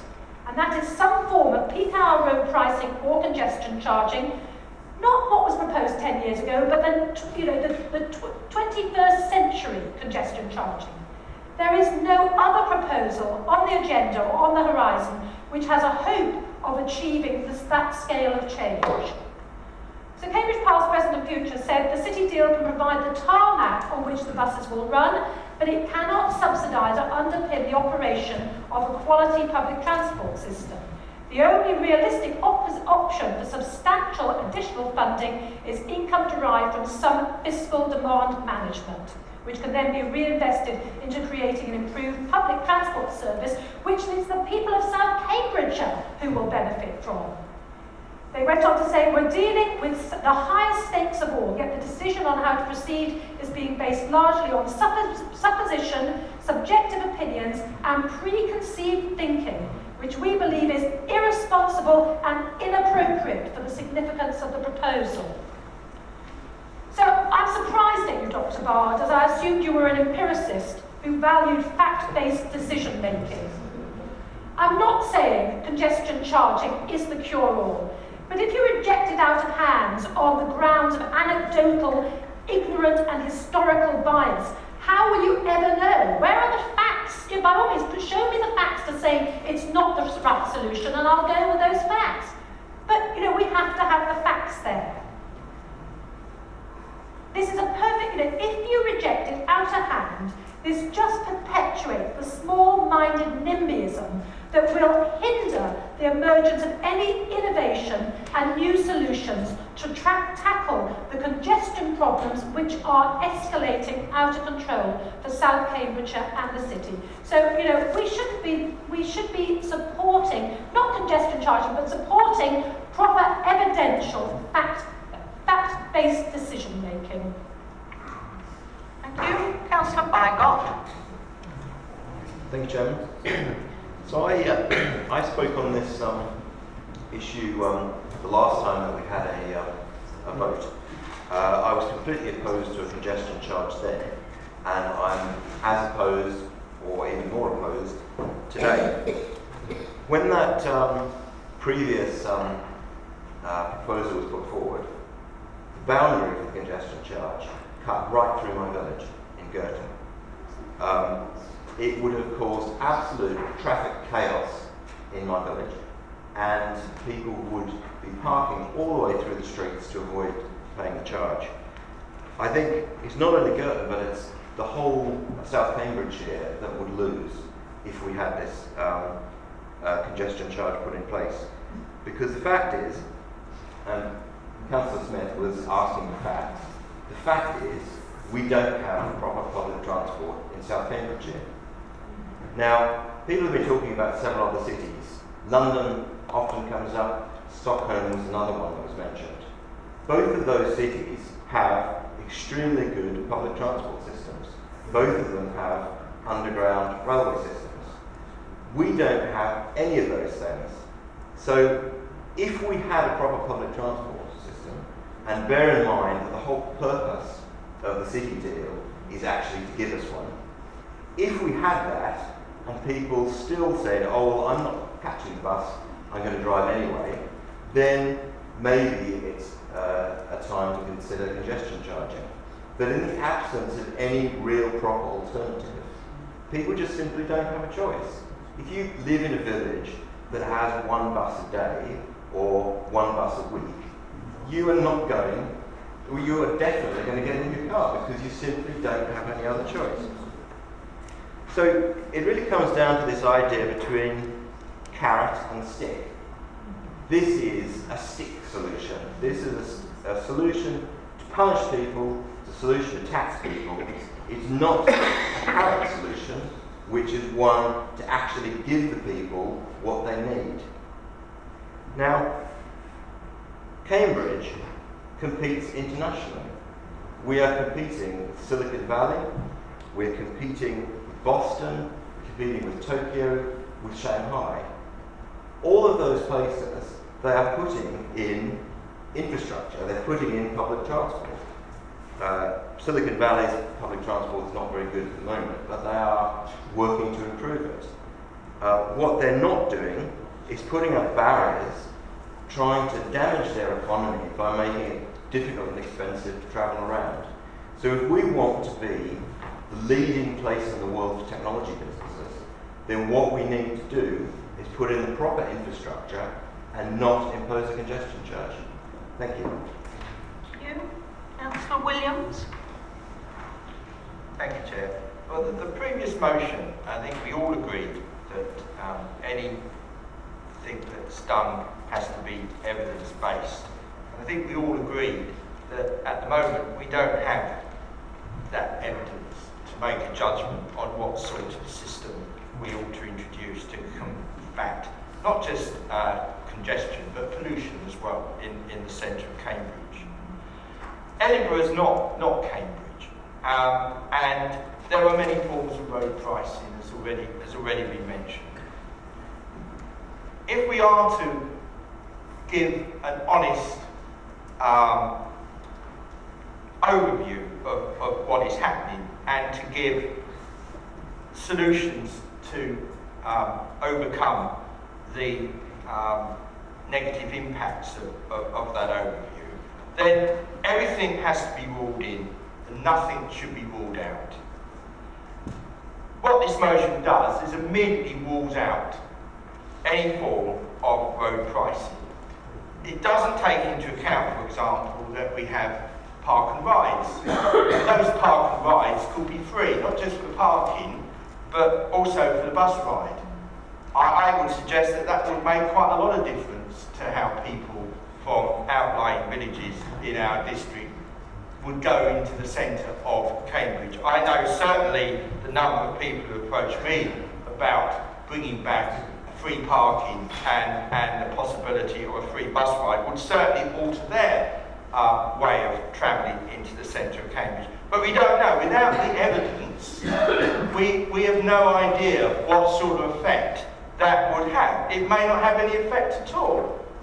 But until we got that evidence, until we can then, from that evidence, produce a selection of ways in which to tackle the congestion and pollution in the city centre, we cannot close off any possible way of dealing with the current situation. And that's what this motion does. So I certainly cannot support this motion because there is no evidence on which it is based. It is based on pure NIMBYism. Councillor Manning. Chairman, I did think a long while before I decided whether or not to speak on this subject, because it annoys me when people who were leaders, past, present, whatever, then start using a platform to advance things. And I have been really upset by Councillor Smith saying that this is political. The only reason that this has all come up again is because Councillor Timbick, the leader of the Liberal Democrats, has decided to make this an issue in the poisonous politics of Cambridge City. And this is going to do more damage to the city deal than anything else I can think of, because it's now been a battleground and then they're trying to include the city deal into the battleground of Cambridge politics. I also think that people ought to read the motion. I heard Councillor Smith, Councillor Williams and others talking about the previous one. If I'd listened to them, I couldn't actually have voted for it. But I read it time and time again and thought, I don't disagree with that. I agreed with things like giving a message to the city deal, wasting 18 months and all this. I don't agree with, but it didn't have a problem with the motion. Now, coming back to this motion, there is one in existence at the moment. When I was still leader and on the City Deal board, I presented that to the other members of the board, and it was passed by this council. And in actual fact, for us to agree to a congestion charge, you would have to rescind the previous minute. The other thing is that we put £60,000 into the budget at that time to pay for a referendum. So it's up to next month's. Of course, the Liberal Democrat group could say, can we spend that 60,000 to get the evidence? Personally, I'm convinced my residents don't want it, but if they really, really believe that they need the evidence, just put down an NOM saying, can we spend the money on a referendum? The other thing, there is so much muddled thinking over a congestion charge. What is it there to achieve? I listened to one or two Cambridge City councillors who said that if you charge £5, everybody would accept it. Well, if everybody accepts it, it's not going to have any effect, is it? Because they're all going to pay £5 and still drive in. I mean, what are you going to do with the money? I suppose you could have a Christmas bonus. The only way of making this effective is to charge between £15 and £20 per car. Because unless it is punitive, people won't change. And there's no point in providing park and ride and free buses and everything else unless those buses are swift and reliable. And to charge a small congestion charge that everybody accepts will do absolutely nothing.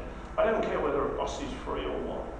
The other thing about it is that Cambridge is actually quite a compact city.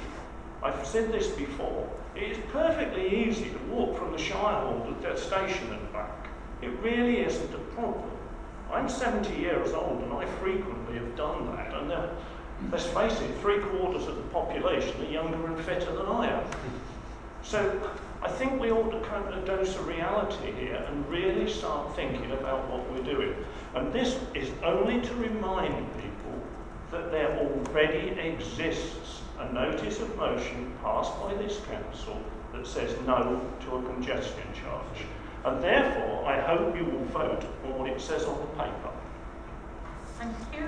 Councillor Edwards. Thank you, Chairman. Yes, Councillor Manning has rather stolen my thunder because he's said pretty much everything I was going to say, actually. There's a couple of points that I will make there. That is, I was very struck to hear two Lib Dems say that they didn't know what their residents thought about this. I mean, I'm a ward member of Cottenham, Rampton, Oakington and Westwick. And in that role, I go around and I regularly talk to the residents that I represent, who voted for me, and to represent their views here. And I talked to them about the congestion charge, and they told me time and time again what it would mean to them. They've asked me about what different schemes could come forward and how they might work. And almost unanimously, they've said to me that it would be a disaster for them, that they would simply have to pay it, because the public transport and infrastructure is not there, as we've already heard. I know full well what my residents think about this, and I personally don't believe that it will work for exactly the reasons that Councillor Manning set out. I think it would just end up being another revenue stream of cash. And that's where I'm completely opposed to bringing in congestion charge as part of the city deal. The city deal wasn't meant to bring in extra taxation for our residents. It was meant to bring £500 million of investment to invest in things like public transport to make that better. It wasn't there to introduce new taxes. That's why I'm a Conservative. I'm opposed to high taxation, and I will not be supporting a congestion charge, because that's just another form of taxation. Thank you. Councillor Hall. Madam Chairman, to propose the congestion charge rather puts the cart before the horse, because we don't ask the question, what causes the congestion? It is not only the number of vehicles that just certain relatively brief times of the day, because after all, if you come into Cambridge in the middle of the day, it's quite simple to go from one end to the other without very much of an obstruction. But it is the frequency of not only traffic lights, but the taking up of part of the road, a third of the road very often, by cycle lanes and bus lanes. If you go along the main arterial roads into Cambridge, I go along Huntington Road, your stop, start, congestion. There's no free flow of traffic. A bus stop, and at very frequent bus stops, cycle, I don't know, the cycle either goes round or what, but you have to stop. You cannot overtake that bus to go at the free flow of traffic. I remember just go along Huntington Road, and you could go, Mrs. Tubbs, you could go from Burton to the Victoria Road corner, and you could go straight through. Now it is stop, start, not only the amount of traffic, but the obstructions on the way. Queen's Road is diabolical. Stop, start. These lights and these crossings are not coordinated. You go across, and there's a crossing, it says stop, there's nobody there. They don't operate on press a button. There's just nobody there. There's just traffic out in front of you. So unless we address this problem of what causes the congestion and doesn't say it's all the fault of the motorist, then we will never get the correct answer. And as Councillor Edwards said, it will be just a cash bonus for the County Council. Councillor Cuffley.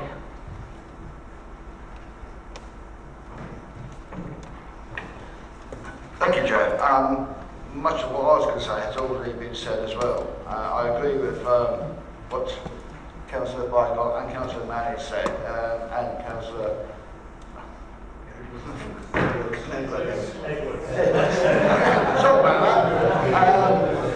and it is going to be a stealth tax on the low income people. There's no two ways about that. But there's things that no one seems to be bringing into account here is, in London, with the wonderful public transport system they've got, it still doesn't work. Since they introduced the congestion charge in London, cars have actually dropped down, private car drivers have actually dropped down by 25%. London transport use has gone up to 47%, and yet they've still got congestion. Why is that? They've now discovered it's been created by the special bus lanes, the speedy cycleways. These are what are created, as much as anything else, the big problems. They've narrowed the roads, they've opened walkways, and this is all helping to slow down the cars.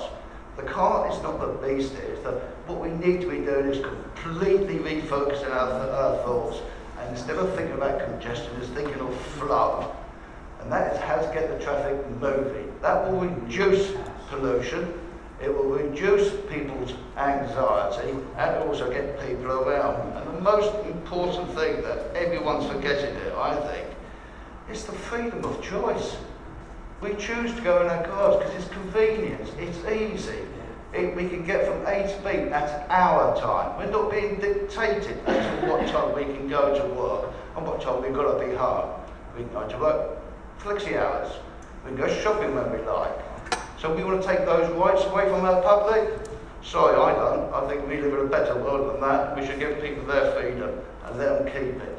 I'm fully against any form of congestion charge, no matter how you look at it. Any congestion charge is a tax at the end of the day, and nothing will ever change that. Councillor Topping. Thank you, Chair. Councillor Bard brings us a timely reminder that our policies need to keep reinforced with up-to-date evidence. And despite the sort of fulminations of the people in front of me, the evidence is not there. Otherwise, there would be a queue of cities from here to Boston sort of lining up to introduce congestion charging. It only works in large cities with a density of population, like London. It doesn't work in a small medieval city, however brainy it is. But we need to decide where we stand on this. And I know where I stand. Councillor Cluffley has just said, this is a tax. This would be a tax on low-paid, hard-working people in South Cambridgeshire who have to get into work in the city. Whether they're in the health sector, the service sector, these are the people who are getting up at 5 o'clock in the morning. And those are the people who cannot afford to pay a congestion charge. So these are the people who will be standing in the cold, waiting, waiting, and waiting, while the affluent middle classes zoom past because they can pay. So this is why I am opposed to this. I am standing with the residents of my villages who email me about this. So I know where I stand, and I just wonder whether some people in this room have forgotten that they are part of South Cambridgeshire District Council.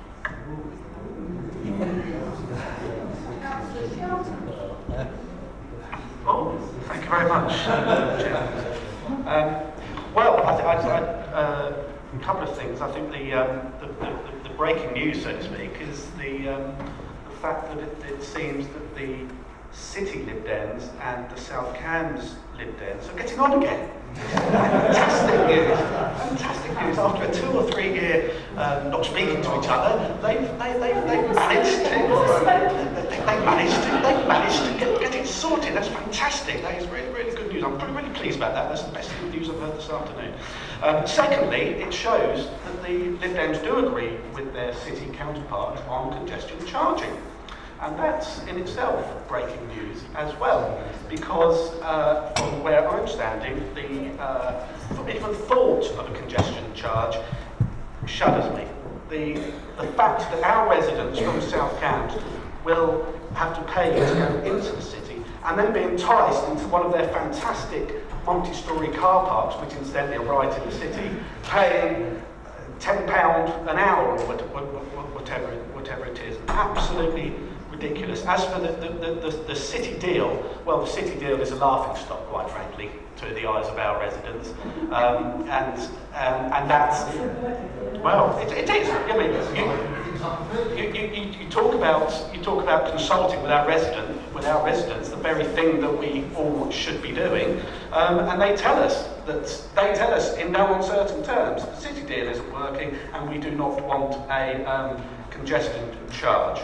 So we can spend, and if the Lib Dems want to spend £60,000, £100,000 on a resident survey to find out information that, quite honestly, we should already know, and I know that. So I will be fully supporting Dr. Bard's motion, and I hope that this won't come up again for another 4 or 5 years, or 10 years even better.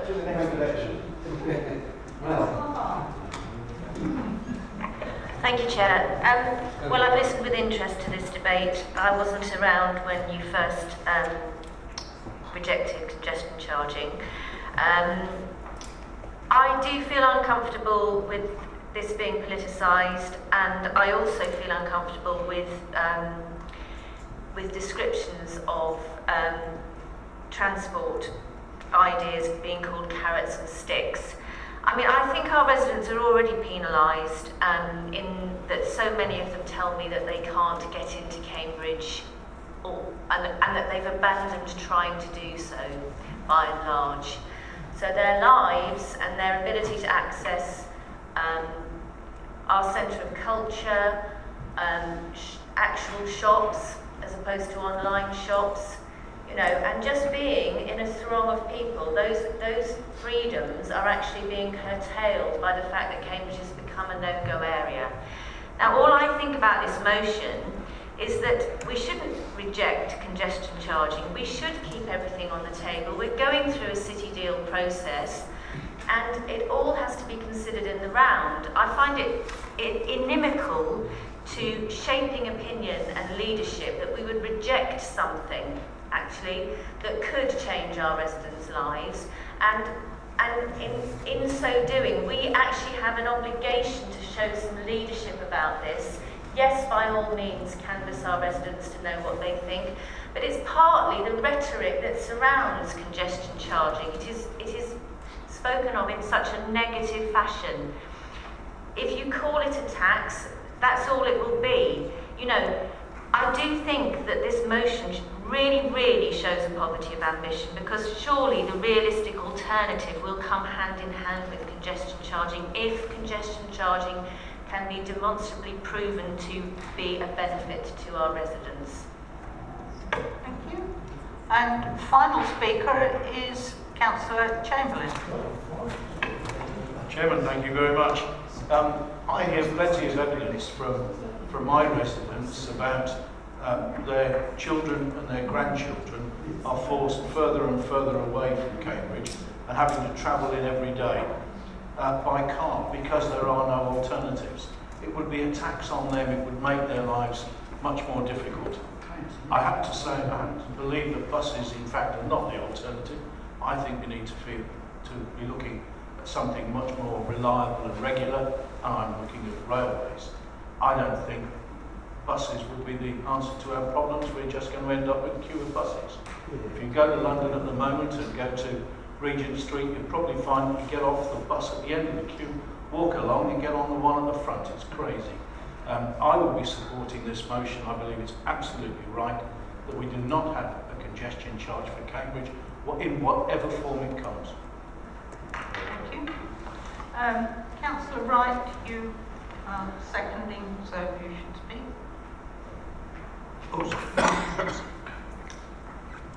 Councillor Smith said political football, and it clearly is a political football, but let's be clear, it was kicked off by Councillor Tim Bick. You know, we'd sat back on our motion that we've got there, and then the sitting Liberal Democrats have kicked the political football off again. Now, they haven't been too clear about what sort of congestion charge they're going to bring in. They've been pretty open that they've just said congestion charge. So there's nothing wrong in us not being clear about congestion charge, but we don't want to see an unfair system brought in that would be fair to the city of Cambridge and unfair to South Cambs residents. Let's be absolutely clear about that. Now, I was on the City Deal Assembly when we had the calls for evidence, and we had Transport for London come forward and give us evidence about congestion charging there, and it wasn't impressive. It was expensive, it wasn't effective, it did absolutely nothing for clean air in the city, because as soon as the cars went, they were replaced by more buses, etc., etc., and nothing was done to improve the state of air in London. So that's, you know, it's so important today with much more known about diesel fumes causing illness, etc., etc. And whatever system we have to end up with, it must think about clean air. Congestion charging is particularly unfair on the white van man who does all the repairs in the city.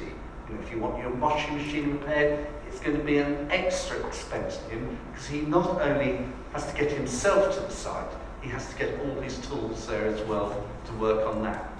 So it's all very well for the Liberal Democrat elite to be protected in this safe city, while the residents who can't afford to live in the city have to pay to get in, to shop and do their work. It is unfair, and taxes that are unfair do not work. So I ask members to support this motion and oppose the congestion charge. Thank you. Thank you. Councillor Bard. Thank you. Yes, I've listened with interest to the debate. I found myself starting to agree with Councillor Harps, except there's access to Cambridge is being limited to our residents. And I, for one, did most of my Christmas shopping this year online, and I'm sure a number of other people did as well, simply due to the difficulty of getting into the city. And one of the perverse effects I gather in London is that it's a congestion is shifting from cars to Amazon vans delivering online purchases. So perhaps the solution to this problem is to to encourage the development of drones. But I was also interested in Councillor Chamberlain's comments, because I also have severe scepticism as to whether the transport issues in Cambridge can be solved solely by buses. In fact, a number of recent improvements, admittedly not ideal ones, but other highway issues, particularly the ones that were recently carried out on Hills Road, have served to increase congestion for buses as much as they have for cars. So congestion and road space in Cambridge declining all the time. Buses are large vehicles, and I seriously wonder whether, if you got all the cars out of Cambridge and put all our residents onto buses, there would actually be sufficient road space in Cambridge in order to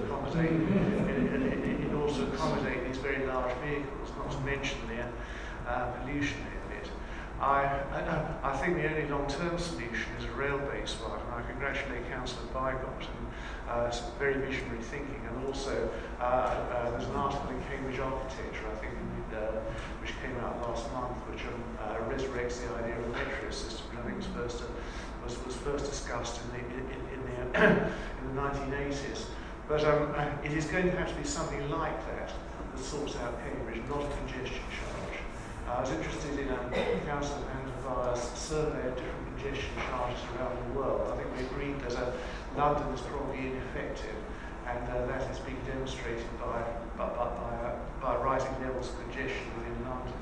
But the Stockholm system would be even more penalising on our residents, because if they're charged every time they go past one of these posts, they're charged not only in the way into work, but also on the way out as well, instead of just one charge for the whole day.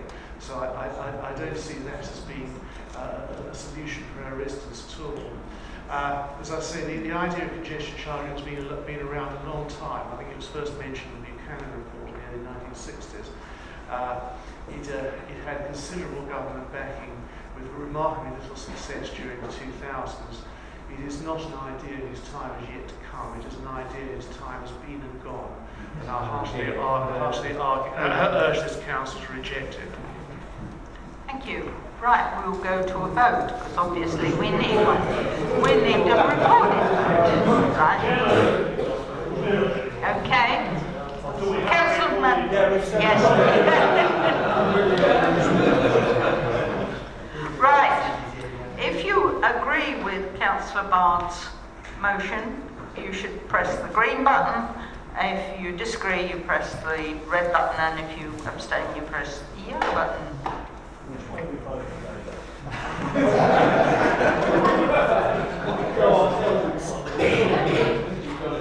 Has everybody voted? Patrick, press your button, please.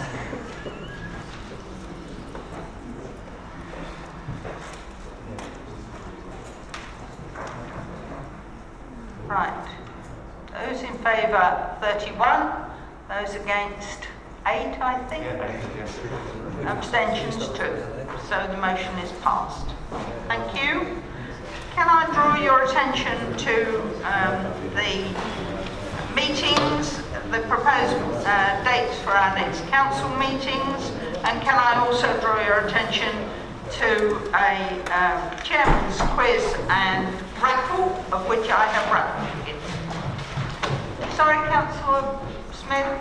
Just in relation to the dates of the next meeting. Last year we had the great big gap that's proposed here between the May and September meeting.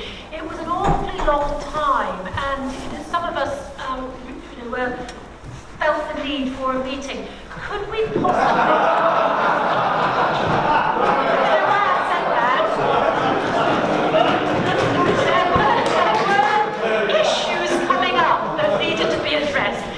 Could you please give consideration to putting in a provisional meeting date in July in case there are urgent things that cannot wait for the far side of the summer holiday, please? Or those of us can get withdrawal symptoms from meetings. Like the local plan, yes. So a provisional date would be appreciated. Councillor Topping, you want to respond? Well, I would just like to say that we would never have a meeting for the sake of a meeting. If pressing business comes up, then of course we will deal with it. But we'll deal with it proportionately. Thank you.